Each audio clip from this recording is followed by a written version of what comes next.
My ever-loving students, this is Ezra, your accountancy teacher. Let us start Unit 1 from Plus 2 Accountancy. And the heading is Accounts from Incomplete Records. நம்ம accounts from incomplete records பார்க்கறதுக்கு முன்னாடி let us see what is the meaning of complete records. Complete recordsனா என்ன அர்த்தம்னு first let us understand. Last year நீங்க படிச்சிருப்பீங்க accounts are classified into 3. What are they?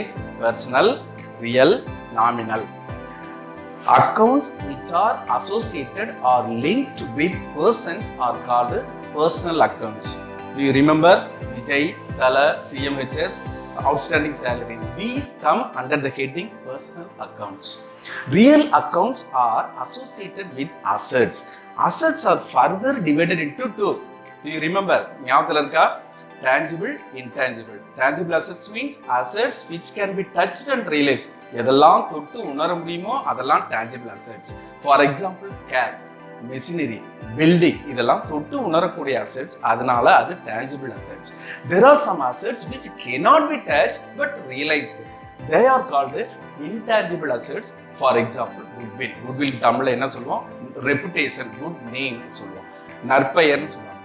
These will come under the category of real accounts. Let us go to nominal accounts. Nominal accounts is the செலவும் வரவும், expenses and the incomes. These will be termed as nominal accounts. சரி, நல்லா பார்க்க. If we maintain all these 3 accounts, it is called maintenance of complete records. Accounting maintain பண்ணோம்னு சொல்லி சொன்னா அதற்கு பேர் maintenance of complete records.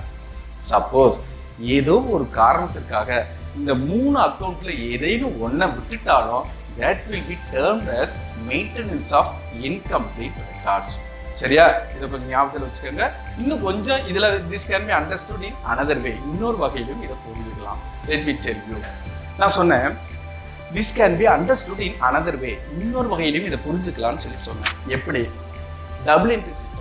Last year நம்ம படிச்ச double entry system. It means we have to enter both aspects of a transaction. அதற்கு we have to study the golden rules. அதுக்கு என்ன தேவை? golden rules நம்ம படிச்சு வச்சிருக்கணும். இது அத்தனையும் உங்களுக்கு நல்ல ஃபெமிலியராக இருக்கும். என்னது? ஒரு தடவை சொல்லுங்க. Debit the receiver, credit the giver. Debit what comes in, credit what goes out. Debit all expenses and losses, credit all incomes and gains. இந்த கோல்டன் ரூல்ஸை ஃபாலோ பண்ணி டபுள் என்ட்ரி சிஸ்டத்தில் 2 ஆஸ்பெக்டையுமே நம்ம ரெக்கார்ட் பண்ணுவோம். இப்போ இதுக்கு ஒரு சின்ன எக்ஸாம்பிளோட உங்களுக்கு விளக்கம் சொல்றேன். டிரான்சாக்ஷன், ஒரு transaction. Let us take a transaction. What do you mean by a transaction? Any activity which involves money either directly or indirectly. எந்த ஒரு நடவடிக்கையில பணம் நேரடியாவோ மறைமுகமாவோ தொடர்புடையதா இருக்குதோ அதுக்கு பேரு டிரான்சாக்ஷன் பேரு. ஒரு டிரான்சாக்ஷன் நான் எழுதுறேன். Machinery purchased 1,20,000. இப்போ this is a transaction because there is an involvement of money. அதுல பணம் சம்பந்தப்பட்டிருக்கு, அது ஒரு transaction. இப்போ we have to first find out the accounts involved. எந்தெந்த அக்கௌண்ட் இதுல இன்வால்வ் ஆகி இருக்கிறது, தொடர்புடையதா இருக்குன்னு ஃபர்ஸ்ட் பார்க்குறோம். எந்தெந்த அக்கௌண்ட்? ஒரு மெஷினரி அக்கௌண்ட் தொடர்புடையதா இருக்கு. இன்னொன்னு தொடர்புடையது என்ன? கேஷ் தொடர்புடையதா இருக்கு. அண்ட் மெஷினரி ஒரு ரியல் அக்கௌண்ட், கேஷும் ஒரு ரியல் அக்கௌண்ட். சரி, இப்போ நம்ம இந்த கோல்டன் ரூல்ஸை பயன்படுத்துறோம். எப்படி பயன்படுத்துறோம்? அந்த ரியல் மெஷினரி உள்ளுக்குள்ள வருதா வெளியே போகுதான்னு பார்க்குறோம். அப்போ டெபிட் வாட் கம்ஸ் இன். என்ன ஆகுது? மெஷினரி உள்ளுக்குள்ள வருது. அப்போ இது debit aspect. What goes out? Cash வெளியே போகுது, அது கிரெடிட் அஸ்பெக்ட். இப்போ நல்லா கவனிங்க. What do you mean by single entry system? இந்த 2 டெபிட் அஸ்பெக்டையும் கிரெடிட் அஸ்பெக்டையும் ரெக்கார்ட் பண்ணோம்னு சொல்லி சொன்னா அதற்கு பேர் டபுள் என்ட்ரி சிஸ்டம்.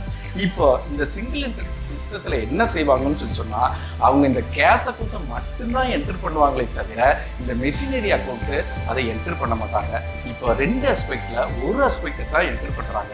அதனால this system is called single entry system. சரி, இது பார்த்தோம். இப்போ அடுத்து அதனுடைய கேரக்டரிஸ்டிக்ஸ் என்ன, ஃபீச்சர்ஸ் என்ன, அதனுடைய அட்வான்டேஜஸ் என்ன, டிஸ்அட்வான்டேஜஸ் என்ன, what are the differences between single entry system and double entry system, இதெல்லாம் பார்க்கலாம். சரி, இப்போ நம்ம let us see the features. நான் பல தடவை சொல்லியிருக்கேன், அக்கௌண்டன்சில ஒவ்வொரு வேர்டுக்கும் மீனிங் ஆழமா தெரிஞ்சு வச்சிருந்தா it will be very very useful. First ஃபீச்சர்ஸ்னாலும் சரி, கேரக்டரிஸ்டிக்ஸ்னாலும் சரி, குவாலிட்டிஸ்னாலும் சரி, எல்லாம் ஒன்று, ஒரே அர்த்தம், தன்மை அப்படின்னு அர்த்தம். இந்த சிங்கிள் என்ட்ரினுடைய தன்மை என்ன, சிங்கிள் என்ட்ரி சிஸ்டத்தினுடைய தன்மை என்ன? Followed by small traders. சரி, this system is followed by small traders. Small ட்ரேடர்ஸ்னா யாரு? யாரெல்லாம் கொஞ்சமா கேபிட்டல் போட்டு பிசினஸை ரன் பண்றாங்களோ அவங்க தான் ஸ்மால் ட்ரேடர்ஸ். யார் அப்படி ரன் பண்ணுவா? Only sole traders and partnership firms. இது ரெண்டும் தான் கொஞ்சம் முதல் போட்டு அவங்க பிசினஸை ரன் பண்ணுவாங்க. அப்போ இந்த single entry system is followed by small traders. And another one, cash and personal accounts are maintain. இந்த சிஸ்டத்துல கேஷ் அக்கௌண்ட்டும் பர்சனல் அக்கௌண்ட் மட்டும்தான் வச்சுக்குவாங்க. மற்ற சிஸ்டம் எதுவும், மற்ற அக்கௌண்ட் எதுவுமே ஃபாலோ பண்றது கிடையாது, வச்சுக்கிறது இல்லை, மெயின்டைன் பண்றது கிடையாது. அடுத்து other accounts are ignored. What do you mean by other accounts? Real and nominal accounts are ignored. அடுத்து TB, and this is an abbreviation for trial balance. Last year படிச்சோம், trial balance is prepared to find out the arithmetical accuracy of accounts. அக்கவுண்ட்ஸ்ல எங்கிட்டாவது கூட்டல் கழித்தல் mistake விட்டுருக்கமா, balance பண்றதுல mistake விட்டுருக்கமா அப்படின்னு எல்லாம் கண்டுபிடிக்கிறதுக்காக போடுகிற ஒரு statement தான் ட்ரையல் பேலன்ஸ். அந்த statement, that statement cannot be prepared on the single entry system. BS, it is the abbreviation for balance sheet. Actually this is not used. For my convenience I can use BS. Balance sheet cannot be prepared. What do you mean by balance sheet? Balance sheet is a statement which says about the assets and the liabilities. Assets-ஐயும் liabilities-ஐயும் காட்டுகிற ஒரு statement. Why do we prepare that balance sheet? அதை ஏன் prepare பண்றோம்? To find out the financial position. அது என்ன financial position? ஒரு business நல்லா நடந்துட்டு இருக்கா இல்லையான்றதை பார்க்கறதுக்காக ப்ரிப்பேர் பண்ற ஒரு ஸ்டேட்மெண்ட் தான் பேலன்ஸ் ஷீட். அதுல அசட்ஸ் அதிகமா இருந்துச்சுன்னு சொன்னா பிசினஸ் நல்லா போயிட்டு இருக்குன்னு அர்த்தம். அசட்ஸ் கம்மியா இருந்துச்சுன்னு சொன்னா பிசினஸ் நல்லா போகலைன்னு அர்த்தம். That is why we prepare balance sheet. That balance sheet cannot be prepared when we follow single entry system. Profit only an estimate. Estimate na ஒரு குத்து மதிப்பா ஏறத்தாழங்கிறது தான் estimate. Here when we follow single entry system we cannot get accurate profit. Accurate profit என்ன, துல்லியமான லாபம். துல்லியமான லாபம் எவ்வளவுன்னு கண்டுபிடிக்க முடியாது. நமக்கு தேவை துல்லியமான லாபமே தவிர அப்ராக்சிமேட் ப்ராஃபிட் கிடையாது. அப்ராக்சிமேட் என்ன, குத்து மதிப்பு அப்படின்னு சொல்றது. 3500, 3000 ரூபாய் அப்படின்னு ஏறத்தாழ கணக்கு தான் அப்ராக்சிமேட் ப்ராஃபிட். நம்ம அக்கௌண்ட்ஸ் ப்ரிப்பேர் பண்றது நோக்கம் வந்து அக்யூரேட் ப்ராஃபிட் வேணும்ன்றது தான் ப்ரிப்பேர் பண்றோம். when we follow single entry system we cannot get accurate profit whereas we get only approximate profit. அடுத்து tax authorities do not accept. ஏன் tax authorities இதை accept பண்றது கிடையாதுன்னா they do not maintain all the accounts. So they do not accept it. Tax authorities do not accept this single entry system. Difficult to locate frauds. இப்போ நமக்கு ஃப்ராட்னா உங்களுக்கு தெரியும், பக்கத்துல இருக்கவங்க தான் ஃப்ராட். சரியா, எல்லா ஃப்ராடும் பண்ணுவாங்க. இப்போ சிங்கிள் என்ட்ரி சிஸ்டத்தை நம்ம ஃபாலோ பண்ணோம்னு சொன்னோம்னா ஃப்ராடுகளை கண்டுபிடிக்க முடியாது. ஏன்னா we do not maintain all the accounts. இங்க ஒன்று சொல்ல மறந்தேன், followed by small traders சொல்றோம். கம்பெனிஸ் இந்த இதை ஃபாலோ பண்ணக்கூடாதா? கூடாது. சிங்கிள் என்ட்ரி சிஸ்டத்தை கம்பெனிஸ் ஃபாலோ பண்ணக்கூடாது. ஏன்? சட்டமே அப்படி சொல்லுகிறது. Companies act 128(1) says companies should follow double entry system அப்படின்னு சொல்றதுனால companies cannot follow this single entry system. சரி, இப்போ ஃபீச்சர்ஸ் கேரக்டரிஸ்டிக்ஸ் எல்லாம் ஒண்ணுதான், அதை நம்ம பார்க்கிறோம். Now let us see the disadvantages. சரிப்பா, இப்போ நம்ம இதுல இருக்க டிஸ்அட்வான்டேஜஸ் பார்க்கலாம். இன்னொன்னு பாருங்க, டிஸ்அட்வான்டேஜுக்கு இன்னும் சில வேர்டுகள்லாம் பயன்படுத்துறாங்க. என்ன வேர்டு? டிமெரிட்ஸ் அப்படின்னு பயன்படுத்துறாங்க. இன்னொன்னு டிராபேக்ஸ் பயன்படுத்துறாங்க. உடனே டிராபேக்ஸ் கேட்டோடனே நமக்கு தெரியாதுன்னு விட்டுறக்கூடாது. டிராபேக்ஸ்னா என்ன அர்த்தம்? டிஸ்அட்வான்டேஜ். டிஸ்அட்வான்டேஜுக்கு இன்னொன்னு என்ன? டிமெரிட். இப்போ என்னென்ன டிமெரிட் பாருங்க, அதனுடைய தன்மைகள் அப்படியே டிமெரிட்டா வரும்.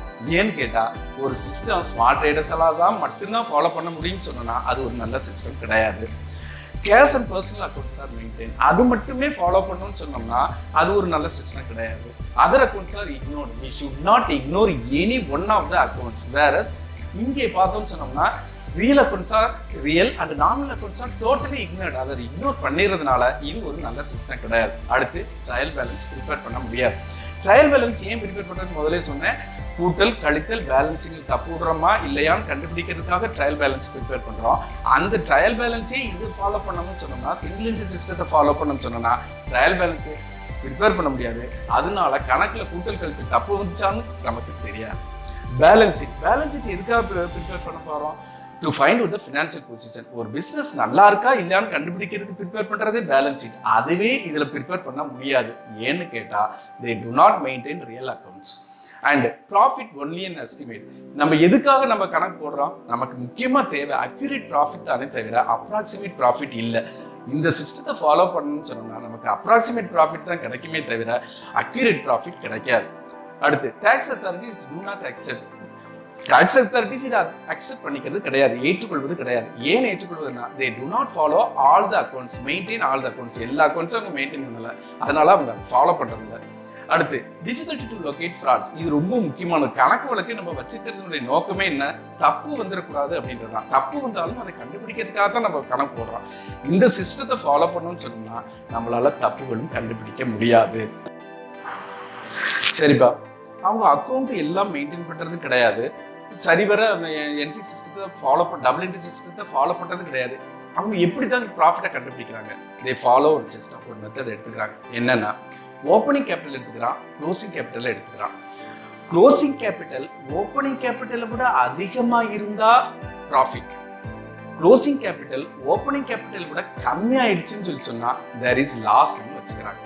சரி, அதுல டிராயிங்ஸ்லாம் இருந்தா என்ன பண்றது, அடிஷனல் கேபிட்டல்லாம் இருந்தா என்ன பண்றதுன்னா ஒரு ஃபார்முலா ஒன்று இருக்கு, அதை பயன்படுத்திக்கிறாங்க.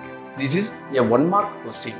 Adjusted closing capital is equal to closing capital plus drawings minus additional capital. இது ஒரு ஃபார்முலா. இப்போ இந்த adjusted ACC is adjusted closing capital.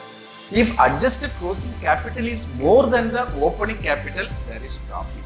இப்போ adjusted closing capital opening capital விட அதிகமா இருந்துச்சுன்னு சொன்னா profit. adjusted closing capital opening capital விட கம்மியா இருந்துச்சுன்னு சொன்னா லாஸ். இப்படித்தான் அவன் கண்டுபிடிச்சுக்கிறான். இத இன்னொரு வகையாகவும் உங்களுக்கு கணக்கு கேட்கிறாங்க. Find out the missing figure அப்படின்னு சொல்லி 3 மார்க்ஸ்ல ஒரு கணக்கு கேட்பாங்க. அதை கண்டுபிடிக்கிறதுக்கு அதை செய்யறதுக்கு நமக்கு ஒரு ஃபார்மேட் வேணும். சரிப்பா, இப்போ find out the missing figure அப்படின்னு சொல்லி ஒரு 3 மார்க்ஸ் சம் உங்களுக்கு கேட்பாங்க. புக்லேயும் இருக்கு.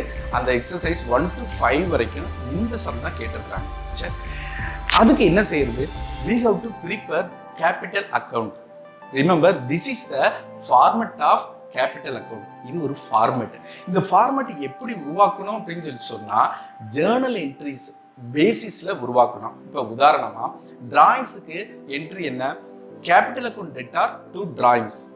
இதா இருக்கு கேபிட்டல் அக்கௌண்ட், டெபிட் சைடுக்கு வந்திருக்கேன், பர்டிகுலர்ஸ் காலத்துல டிராயிங்ஸ் எடுத்திருக்கேன். இந்த வகையில தான் இந்த ஃபார்மேட் உருவாக்கி வச்சிருக்கிறாங்க. இதுல மொத்தமே 5 ஐட்டம் தான் வரும். Opening capital, additional capital, profit, drawings, closing capital. இந்த 5 தான் வரும். இந்த 5ல 4 கொடுத்துட்டு அந்த 1 விட்டுட்டு எது அது அப்படின்னு சொல்லி அந்த அமௌண்ட் என்ன அப்படின்னு சொல்லி கேட்பாங்க. அப்ப என்ன பண்றது? உங்களுக்கு புரிந்தாலும் புரியாட்டிலும் ஃபைண்ட் அவுட் த மிஸ்ஸிங் ஃபிகர்னு சொல்லிட்டா இமீடியட்டா கேபிட்டல் அக்கௌண்ட்ன்ற ஃபார்மேட்டை எழுதிட்டு ஒவ்வொரு ஐட்டத்துக்கு எதிராக என்ன அமௌண்ட் கொடுத்துருக்காங்களோ அதை இங்கே கொண்டு வந்து எழுதுங்க. எழுதிட்டு அதுக்கப்புறம் கோ ஃபார் பேலன்சிங். பேலன்சிங்னா உங்களுக்கு தெரியும், 2 டோட்டலுக்கு இடையில இருக்கிற வித்தியாசம் தான் பேலன்ஸ். அது பேலன்சிங்னா என்ன? அந்த வித்தியாசத்தை கொண்டு வந்து எங்க குறையுதோ அங்க போடுவோம். அதுக்கு பேர் தான் பேலன்சிங் சொல்றோம். சரி, இப்போ உங்க புக்ல பேஜ் நம்பர் 31 எடுத்துக்கங்க. அதுல ஃபர்ஸ்ட் சம்ம எக்ஸசைஸை இப்ப நம்ம உங்க முன்னாடி நீங்களும் நானும் போடலாம். Take your book and turn at page number 31. நீங்க எல்லாரும் புத்தகத்தை எடுத்துப்பீங்கன்னு நம்புறேன். From the following particulars ascertain profit or loss. இதற்கு பேரு தான் find out the missing figure. இப்ப கேட்ட உடனே இந்த ஃபார்மேட்டை எழுதுங்க. இப்ப நான் ஏற்கனவே எழுதி வச்சிருக்கேன். நீங்க என்ன செய்யணும்னா எழுதணும். இப்ப ஒவ்வொரு ஐட்டமா பார்ப்போம். capital at the beginning of the year 1st April 2018 5 lakhs. இதுதான் ஓப்பனிங் கேபிட்டல். அங்க வந்து நான் 5 lakhs எழுதுறேன். சரி, அடுத்து என்ன கொடுத்திருக்கு? capital at the end of the year 8,50,000. இதுதான் க்ளோசிங் கேபிட்டல் 8,50,000 எழுதுறேன். And then additional capital introduced during the year 1,20,000. சரி, அடுத்து drawings during the year 70,000. சரி, drawings உடனே நம்ம கவனிக்க வேண்டியது அது மந்த்லி டிராயிங்கா இயர்லி டிராயிங்கா, அதாவது ஆனுவல் டிராயிங்கான்னு கவனிக்கணும். மந்த்லி டிராயிங் சொன்னா கொடுத்திருக்கிற அமௌண்ட்டை it should be multiplied by 12. 12ஆல பெருக்கி கொண்டு வந்து இங்க போடணும். இங்க ஒண்ணுமே கொடுக்கலன்னு சொல்லி சொன்னா அது இயர்லி டிராயிங் தான் அசீவ் பண்ணிக்கிறோம். இந்த 70,000 போட்டுக்கிட்டேன். இப்போ பாருங்க, if this side is exceeding, இந்த சைடு அதிகமா இருந்துச்சுன்னு சொல்லி சொன்னா ப்ராஃபிட், அந்த சைடு அதிகமா இருந்துச்சுன்னு சொல்லி சொன்னா லாஸ். இப்போ இந்த டோட்டலை பாருங்க, 9 lakh டெபிட் டோட்டல் எவ்வளவு வருது? 9,20,000 வருது. இந்த டோட்டல் என்ன வருது? 6,20,000 வருது. அப்போ பேலன்ஸ் எவ்வளவு? 3 lakhs. இந்த பேலன்ஸ் இந்த பக்கம் தான் அதிகமா வருது, அந்த பேலன்ஸை கொண்டு வந்து இங்க போடுறோம், அதுதான் ப்ராஃபிட். இப்போ ரெண்டு சைடு டோட்டலும் 9,20,000 ஆயிடுச்சு. In this way you have to find out the missing figure. திரும்பவும் கவனிங்க, find out the missing figureல 5 ஐட்டம் தான் இருக்கு. ஒன்னு opening capital, closing capital, additional capital, ப்ராஃபிட்டா லாஸ், டிராயிங்ஸ். இந்த 5ல ஏதேனும் 4 கொடுக்கலாம் அல்லது 3 கொடுத்துட்டு ஏதாவது ஒன்றை கண்டுபிடிங்கன்னு சொல்லுவாங்க. அப்படி சொல்ற போது புரிந்தாலும் புரியாட்டாலும் இமீடியட்டா கேபிட்டல் அக்கௌண்ட்டுங்கிறத தலைப்புல எழுதி அந்த அமௌண்ட்டை எழுதிருக்கு. And then go for balancing. Balance பண்றதுன்னா என்ன? ரெண்டு டோட்டலையும் எடுத்துக்கிட்டு எந்த சைடு கம்மியா இருக்குதோ அந்த சைடுல கொண்டு போய் அந்த வித்தியாசத்தை போடுறதுக்கு பேர் தான் பேலன்சிங். அதை செய்யுங்க. இந்த side debit side is exceeding, there is profit. If credit side is exceeding, there is loss. பாருங்க, from the following details calculate the missing figure. அவனே ஹெட்டிங்கே கொடுத்துட்டான், மிஸ்ஸிங் ஃபிகர்னு கொடுத்துட்டான். அப்போ என்ன செய்யறோம்? இமீடியட்டா கேபிட்டல் அக்கௌண்ட்ங்கிற ஃபார்மேட்டை எழுதிட்டோம். இந்த எழுதியாச்சு. சரியா? அடுத்து என்னென்ன கொடுத்துருக்காங்களோ அந்த ஐட்டத்தை ஃபில் அப் பண்றோம். First closing capital as on 31/3/2018. Closing capital இந்த இருக்கு 80,000 போட்டுட்டேன். அடுத்து next additional capital introduced during the year 30,000. இந்த இருக்கு additional capital introduced 30,000 கொடுத்துட்டேன், எழுதிட்டேன். அடுத்து drawings during the year 15,000.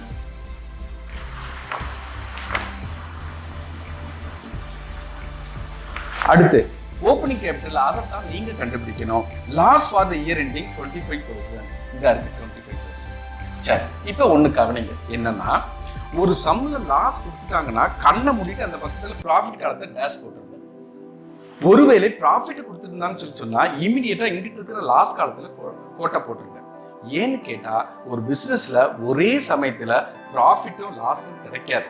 சரியா? ஒன்னு ப்ராஃபிட் கிடைக்கும் அல்லது லாஸ் கிடைக்கும், அல்லது ப்ராஃபிட்டும் இல்லாம லாஸும் இல்லாம ஈக்குவலா போயிடும். அப்படி வந்துடும், ரெண்டுமே கிடைக்காது. அதனால ப்ராஃபிட் கொடுத்துருந்தாங்கன்னா லாஸ்ல டேஷ் போடுங்க, லாஸ் கொடுத்துருந்தாங்கன்னா ப்ராஃபிட் டேஷ் போடுங்க. இப்போ நமக்கு இந்த ஃபிகர் மட்டும்தான் தேவை. அப்போ இந்த சைடு ஃபர்ஸ்ட் டோட்டல் பண்ணிக்கிறோம். 1,20,000. இப்போ இந்த டெபிட் டோட்டல் 1,20,000 இருந்து கிரெடிட் டோட்டல் 30,000 சப்ட்ராக்ட் பண்ணுறோம். What do we get? 90,000. இந்த 19,000 தான் பேலன்ஸ். அந்த பேலன்ஸ் தான் ஓப்பனிங் கேபிட்டல். அதை கொண்டு வந்து இங்கே போடுகிறேன். இப்போ இந்த டோட்டல் 1,20,000 ஆயிடுச்சு. In this way we have to calculate the missing figure. புரியும்னு நினைக்கிறேன். இப்போ நீங்க என்ன செய்யணும்னு சொன்னா புக்கில் கொடுத்துருக்கிற second sum, 4th sum, 5th sum நீங்களே செய்யணும். செய்வீங்கன்னு நம்புறேன். Let us see it in the next part. Thank you.